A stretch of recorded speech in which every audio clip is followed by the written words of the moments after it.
வண்டி ஸ்டார்டிங் ஒரு பிரச்சனை இருக்குது, மைலேஜ் கொடுக்கல. நான் பார்த்து வைக்கிறேன். ஈவினிங் வரீங்களா? சரி. ரெடி ஆச்சா பிரதர்? ரெடி ஆச்சு. எவ்வளோ ஆச்சு? 2800 பிரதர் ஆயிடுச்சு. தேங்க்யூ. என்னங்க இப்போ சர்வீஸ் பண்ணிட்டு போனேன், போகிற வழி ஆஃப் ஆயிடுச்சு. நான் பார்த்து சொல்கிறேன். ஃபியூல் இன்ஜெக்டர் போயிடுச்சு பிரதர். மாற்றிட்டா சரியாயிரும். கொஞ்சம் வெயிட் பண்ணுங்க, மாற்றி கொடுத்தேன். ஏங்க நான் ரன்னிங் கண்டிஷன் கொடுத்தேன், புதுசாக வேலை பற்றி சொல்கிறீங்க? இல்லைங்க, நம்ம அதில் எதுவுமே கை வைக்கல. அதுவாக அதை புதுசாக ஆயிருக்கு போல இருக்கு. அதெல்லாம் தெரியாதுங்க, புதுசாக சொல்லி எக்ஸ்ட்ரா காசாக பார்க்குறீங்களா? ஹலோ, ஃபியூல் இன்ஜெக்டர்ன்றது ஹார்ட் பேஷண்ட் மாதிரி, கொஞ்சம் வீக் ஆனாலும் எப்போ வேணால் காலி ஆகிடும். 1200 வேணும்னா மாற்றிட்டு போங்க. சும்மா தேவையில்லாத வார்த்தையெல்லாம் விட்டுட்டு இருக்காதீங்க. உன்னை யார் வந்து பேச சொன்னா? நான் தான் பேசிகிட்டு இருக்கேன்ல. சும்மா அதிலே வந்து தலையிட்டு இருக்காதுண்ணா. பிரதர், நான் மாற்றி கொடுத்துட்றேன். கொஞ்சம் வெயிட் பண்ணுங்க போங்க.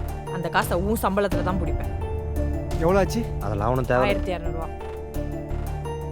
பே பண்ணியாச்சு.